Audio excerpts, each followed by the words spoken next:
Assalamualaikum warahmatullahi wabarakatuh. Perkenalkan, nama saya Fitria Andani dengan NIM 601220008,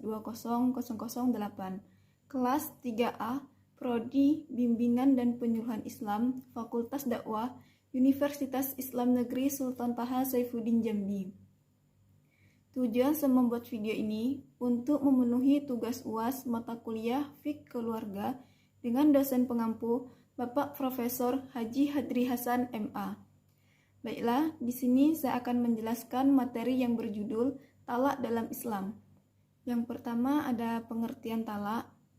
Talak adalah tindakan perceraian dalam Islam yang dilakukan oleh suami terhadap istrinya. Yang kedua ada macam-macam talak. Talak sendiri dibedakan menjadi 4 macam. Yang pertama ada talak sunnah. Talak sunnah adalah talak yang diberikan suami tanpa tekanan atau masalah besar. Yang kedua ada talak bid'ah. Talak bid'ah yaitu tindakan talak yang tidak sesuai dengan tuntunan Islam. Yang ketiga ada talak raji atau talak yang bisa rujuk. Adalah talak yang diberikan dengan niat rujuk sebelum masa iddah berakhir. Yang keempat ada talak ba'in atau talak yang tidak bisa rujuk. Adalah perceraian yang tidak dapat diakhiri dengan rujuk. Bedanya talak 1-2 dengan talak 3. Kalau talak 1-2 masih boleh untuk dirujuk, kemudian masih boleh dengan akad baru, dan juga masih boleh dicampuri. Tapi kalau talak 3 ataupun talak ba'in, itu tidak boleh dicampuri sama sekali. Boleh suami rujuk kepada istri dengan catatan memenuhi 5 hal.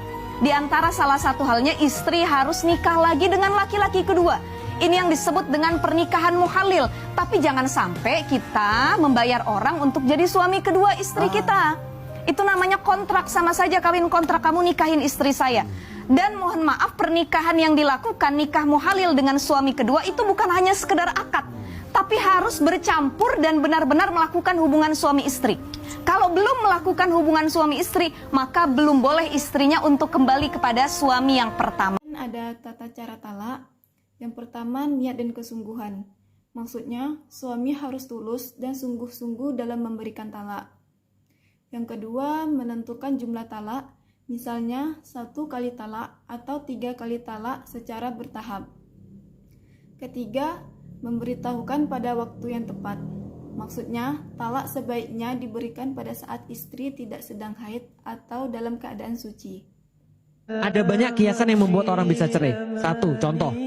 Pergi kamu tempat ibumu. Itu jatuh talak. Balik ke rumahmu yang dulu. Itu jatuh talak.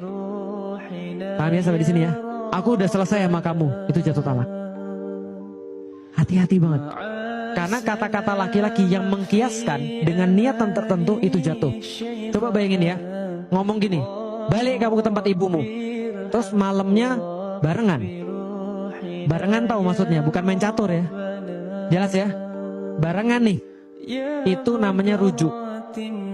Oke, talak 1, rujuk 1. Jelas sampai di sini? Bulan depan bilang lagi, kamu itu sama aku udah selesai. You, me, and. Talak 2. Malamnya bareng lagi. Berarti sudah rujuk ke 2. Terus ngomong lagi, kamu balik aja ke rumah orang tuamu. Talak 3. Paham sampai di sini? Talak 3 bisa balik lagi? Bisa. Bisa. Gimana caranya tahu? Yang cowok nikah sama seseorang, yang cewek nikah sama seseorang, lalu mereka cerai, baru boleh nikah lagi. Dan ini nggak boleh disetting. Nggak boleh disetting. Ini cuma nikah setting aja, nggak bisa. Nggak berlaku hukumnya, jelas? Maksudnya apa? Maksudnya jangan sampai bilang cerai gitu loh. Kalau mau marah-marah, bodoh jangan. Paham maksudnya? Marah boleh, yang nggak boleh bodoh. Bodoh tuh maksudnya apa? Allah kasih 3, langsung dipakai 3. Apalagi kalau saking orang tuh kemudian marahnya langsung bilang, kamu saya talak 3. Waduh, itu ngeri itu. Karena ini dunia sudah orang pada nggak belajar Islam. Kemudian ada hak dan kewajiban pasca talak. Yang pertama ada iddah, yaitu waktu tunggu bagi istri setelah talak. Kedua, nafkah dan pemeliharaan, yaitu suami tetap bertanggung jawab memberikan nafkah selama iddah. Yang ketiga ada kesempatan rujuk, maksudnya jika talak raji, maka ada kesempatan untuk rujuk sebelum iddah berakhir. Dan ada kiat hidup pasca talak. Maksudnya di sini evaluasi diri dan hubungan untuk belajar dari pengalaman. Di sini juga ada kesimpulan bahwa talak adalah tindakan serius yang harus dilakukan dengan penuh pertimbangan dan sesuai tuntunan Islam. Pemahaman yang baik tentang talak dapat mencegah kesalahpahaman dan dampak negatif bagi keluarga. Nice. Demikianlah penjelasan materi dari saya.